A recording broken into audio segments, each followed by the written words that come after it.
escaping the web of life is not that easy.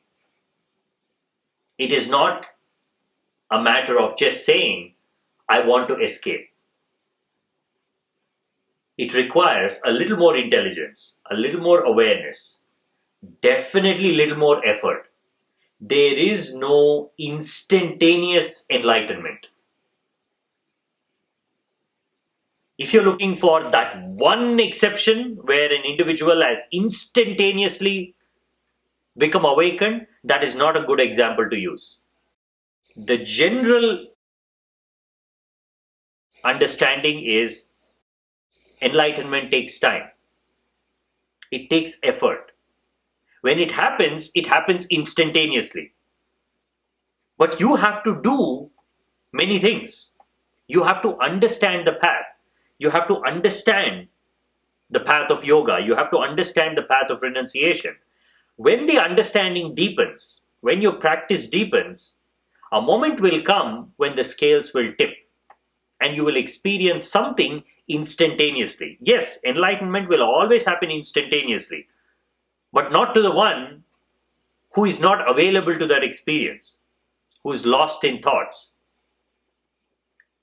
A simple example I can think about is, you must have seen in amusement parks,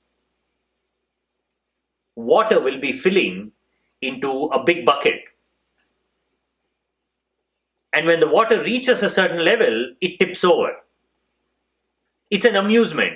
People stand underneath that bucket and wait. Now the bucket tips only at a certain level. Now that tipping of the bucket is enlightenment.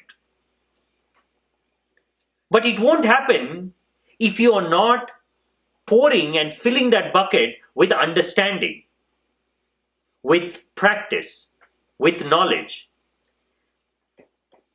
Even 1 second before the bucket tips, it seems like how many years I've spent doing this. There's no way this bucket's going to tip. It's only been filling and filling and filling. And instantaneously, in one moment, when the time is right, when everything comes together, your mind, your body, your understanding, your teacher's words, your longing, when all the conditions are right, it happens. Only in words, there is a contradiction.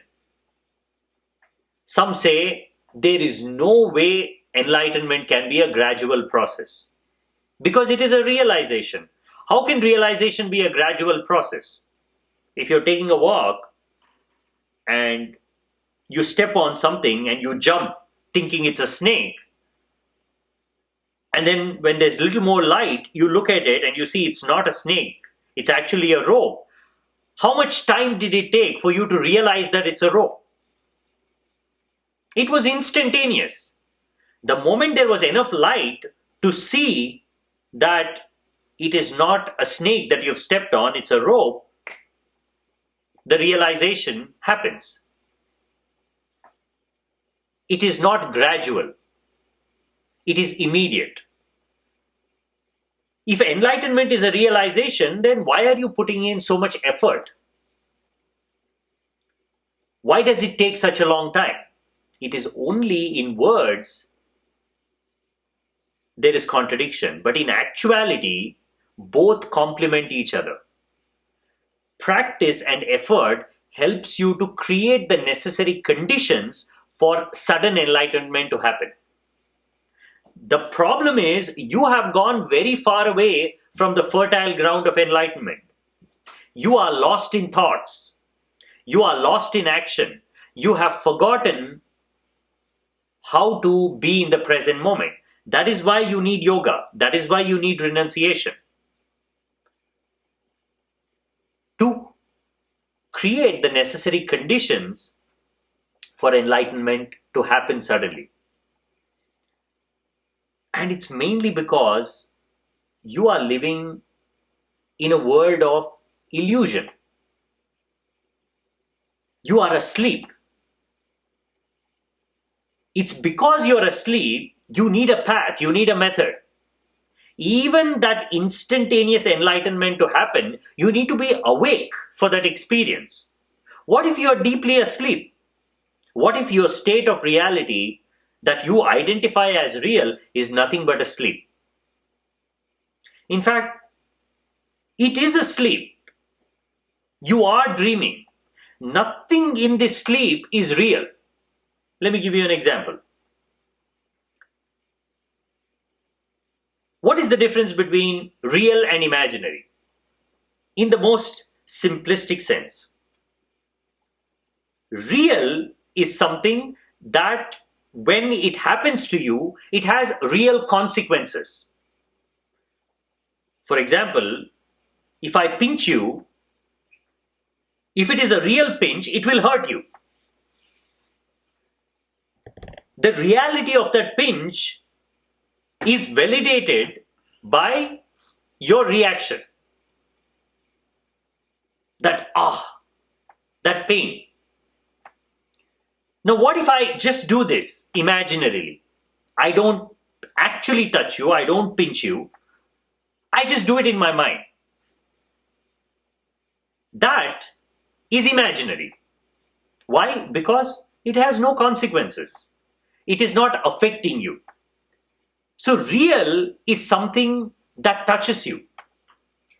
And it has to touch you from outside, not from inside. That's the definition, right? In your own mind, if something happens, it's still imaginary. You can imagine something in your mind and then act. But that action is being initiated by your mind.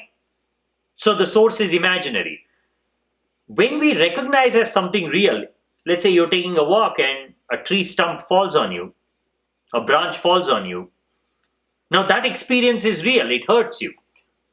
Right. Now let us imagine a scenario where you're taking a walk and there is a deep well next to where you're walking. It's night, it's dark, and you suddenly see something.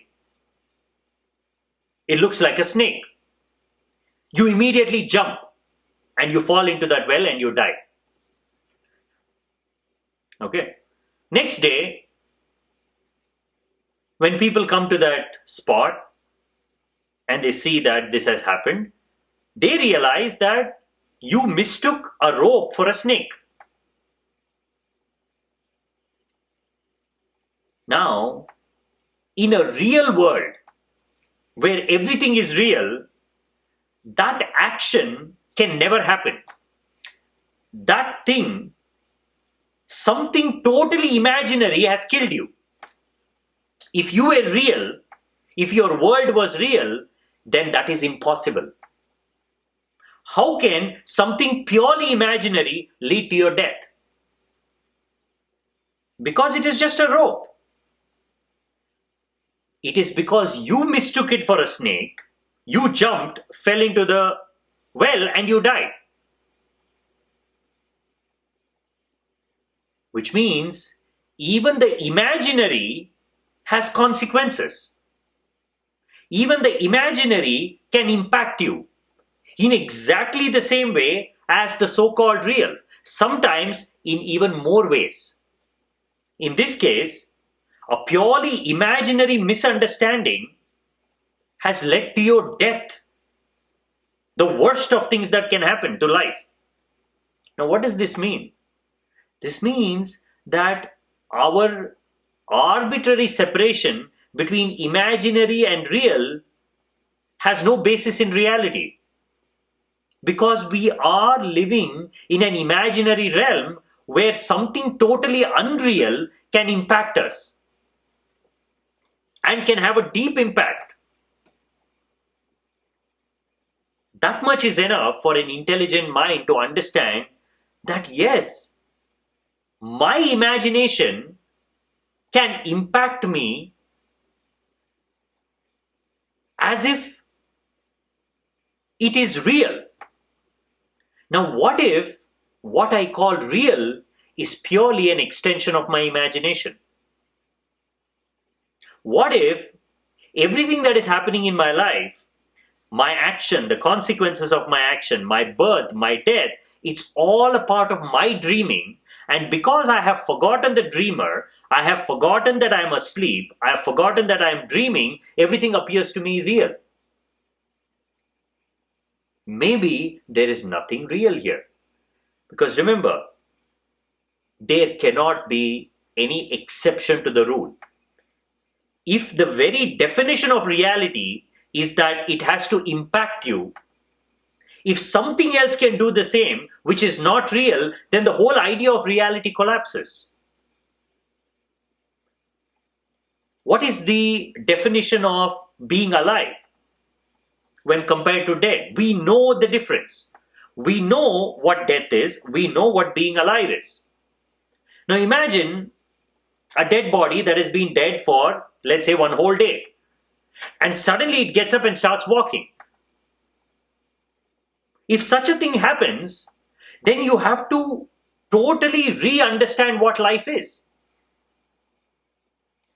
It's because such a thing doesn't happen, we know life and death are two different things. There cannot be an exception. When death happens, it has to be death. The body's death has to be permanent. If it comes back to life again, it should mean only one thing, that it was never dead. But if it is dead and if it comes back, then the whole meaning of life and death has to be re-understood. So there cannot be any exceptions to the rule. So if the world we are living in is real and only real events impact us, now how did that rope, which was just lying there, kill that man?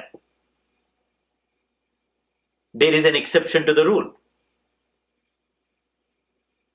Something that isn't even real is having a real impact.